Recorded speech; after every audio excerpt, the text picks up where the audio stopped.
Nasa Cambridge tayo at nasusunog ang dulo ng Cambridge at ito ay ang 138 sa Ermin Garcia.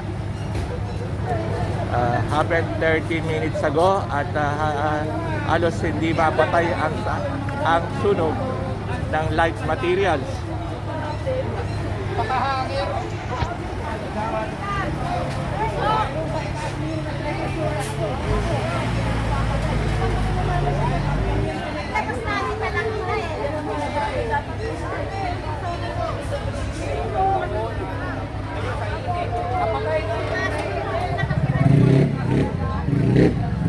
Ang init umaabot dito sa amin mga 30 meters away. Nararamdaman mo ang init. Ito yung pangalawang sunog nangyari dito. Yung una ay 2003.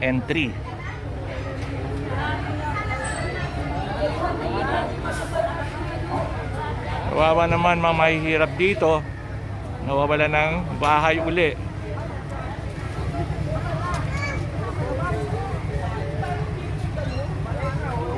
Ikaw niya, wala kasama eh.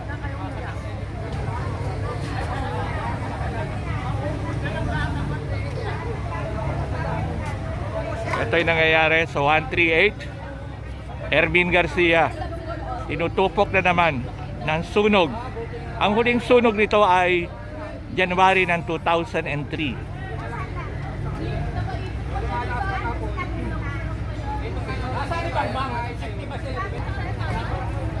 Walang magawa kami dito kundi magdasal na lang na sana walang masawi, walang masaktan na bombero at mga tao.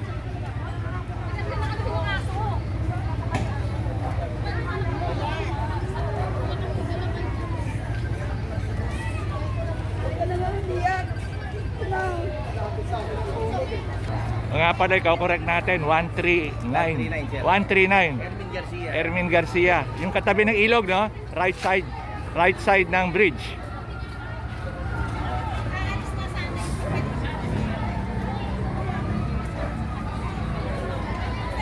Pagdasal ninyo ang mga tao dito.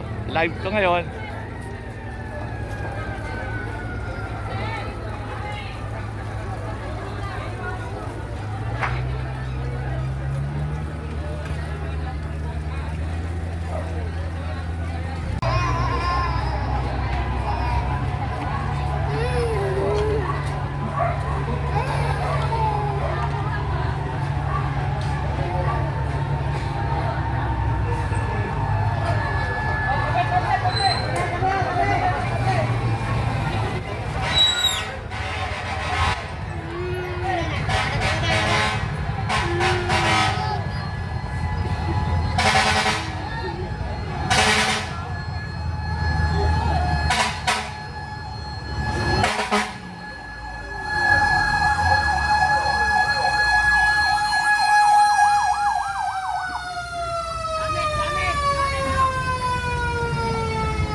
Ito rin yata nawala ng bahay. Aso.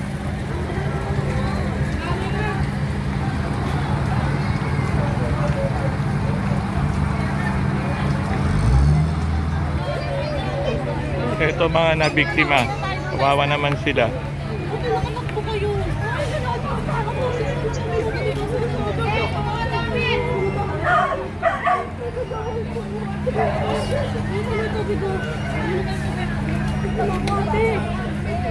Ito mga nabiktima, kawawa naman.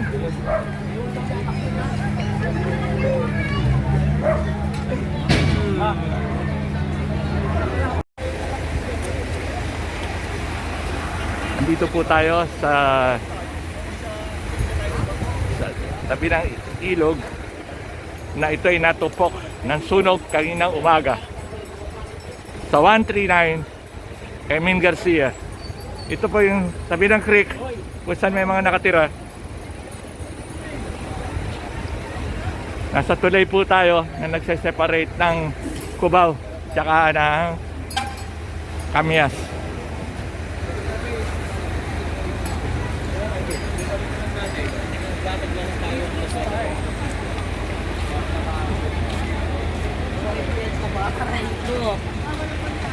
Ito pong mga nabiktima, may ilang daang bahay.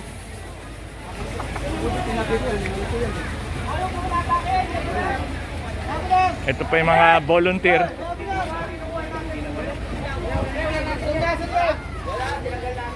Ito po ang situation dito ngayon na tumatawag po kami ng tulong. Kung may maitutulong po kayo, dito po kami sa Cubao.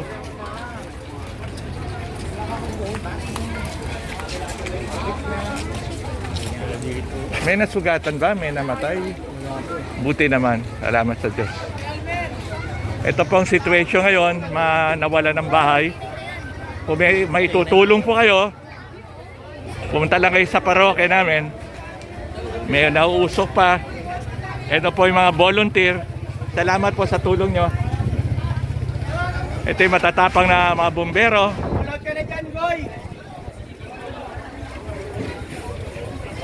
Na walang takot para sa tumulong. Nakasurahan dyan. Maaboy pa yan, oh. Wala mo na mapasok dyan. Ako'y pa din, oh.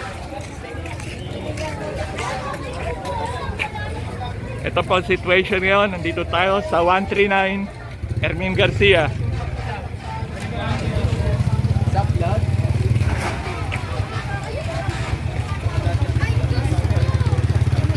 Kung meron kayong maitutulong, ay punta lang kayo, care of nyo sa Nativity of the Lord Parish.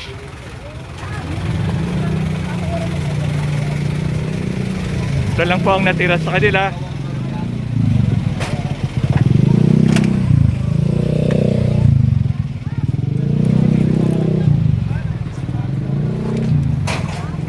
Salamat po sa tulong ninyo.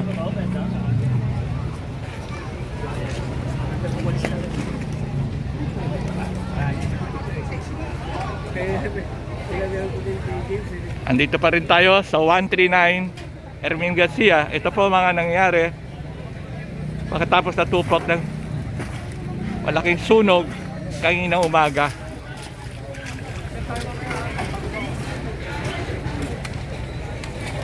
Kung meron po kayo maitutulong, punta lang kayo rito at magkaisa ulit tayo bilang Pilipino. Mailan daang pamilya ay nawala ng tirahan. Kaya kung meron kayo may itutulong, punta lang kayo rito sa 139 Ermin Garcia, Cubao, Quezon City.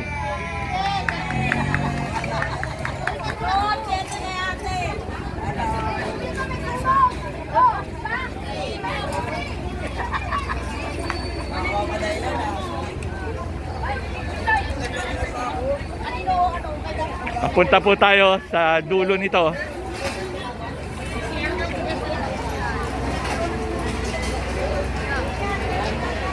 Ito ang medyo nakaligtas.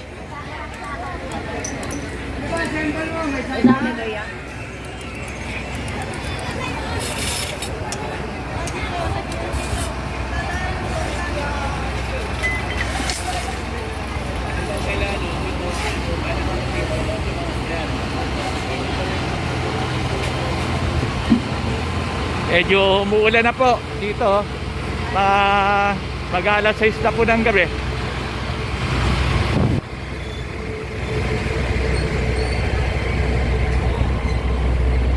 Ayan po, ayan.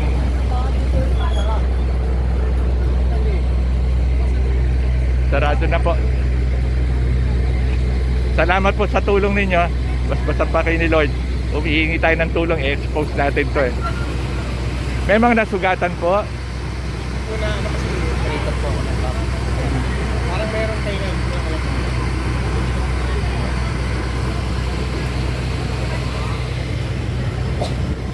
Salamat po sa tulong nyo. Mapapahinga sila. sila mahuling na ano, nakabantay pa rin. Maalala nyo, ito po yung intersection na napaka-busy intersection.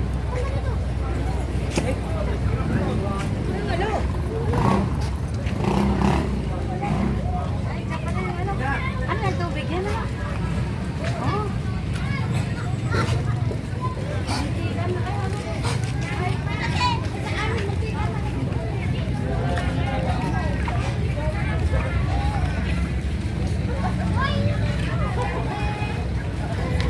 May ilang bahay po natupok. May mga...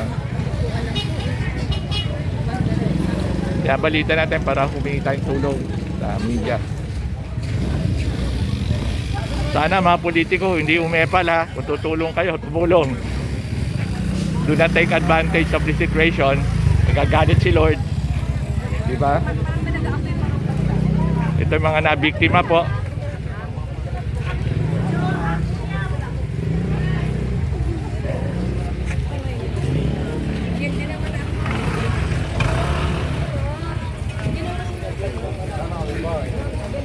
Temporary mga tirahan uli ng mga nasunugan sa 138. Ito po yung Nativity of the Lord Parish. Kilala iba eh. Nalimutan ko mga pangalan. Uy, malakas sa ulan. Kailan sabihin Malakas sa ulan. Wala bang misa? Wala. Kinuhanan ko lang ng video ng situation kanina. Tsaka ngayon. Tilong na lang ako rito. Mas maganda doon sa kabila, ano? Yun yun, doon yung tao eh. Ang ganun, may relief na yan. Umukuha na relief eh. Umuulan na po rito. Malakas ang ulan. Dumabli rito ang situation. Andito po ang Relief Center sa Nativity of the Lord Parish.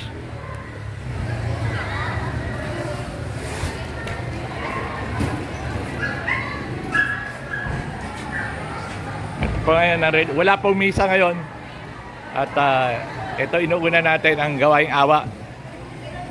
Kaya may tutulong po kayo, mga nanonood, nakikinig. Punta lang kayo dito sa Nativity of the Lord Parish. Tinutumbukan ng Yale at Ermin Garcia. Ito po ang situation, mga nawala ng bahay at gagawing temporary shelter dito ng mga tent.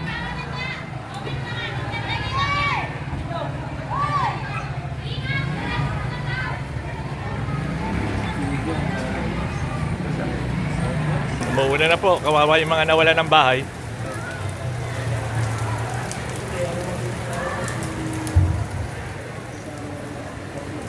Sa mga volunteer nagdadasal. Ito lang pag-asa natin, si Lord. Madalas natin kinahalimutan, dinadalandaanan.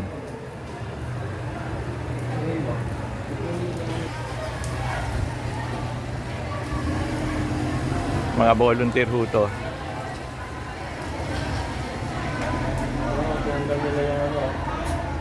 Ito po yung mga politiko na tumutulong dito. Pero makita, may konting delikadesa sila ngayon, no? Tinanggal nila mga banner ng kanilang mga sakyan.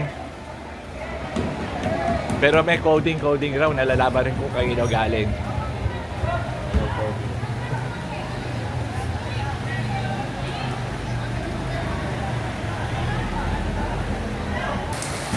Yung mga volunteer, magdadasal sila muna at marunong sila magpasalamat at ialay kay Lord ano mang ginawa nila.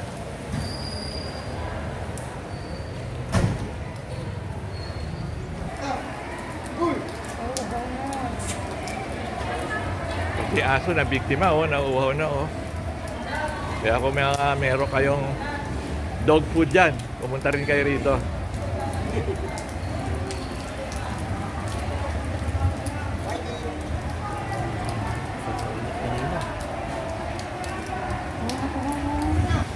Lord, inaalay namin to. Tinatas po namin sa inyo, mga biktima. For you are the God who restores everything. The merciful God, the forgotten God. Bless them, O Lord. those who are helping them.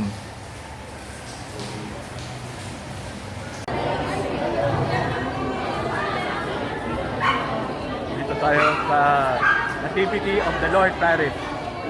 Tingnan natin ano nangyayari sa mga tulong.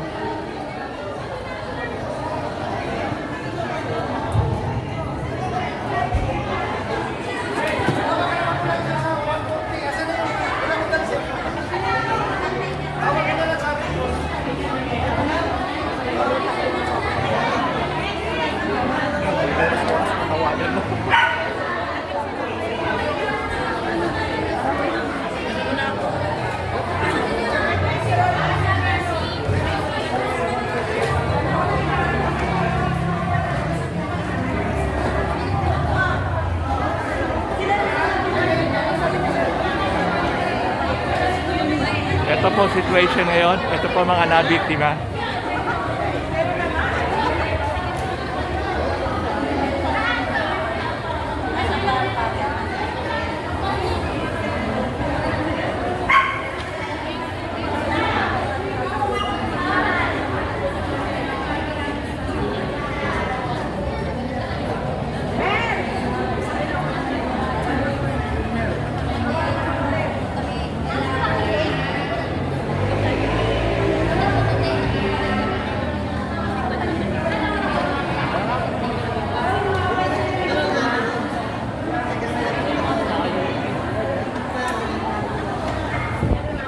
Ito yung mga volunteer na Red Cross.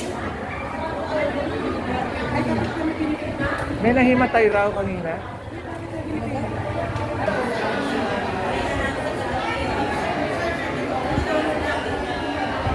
Nasa Nativity of the Lord Parish tayo na temporary disaster refugee operation.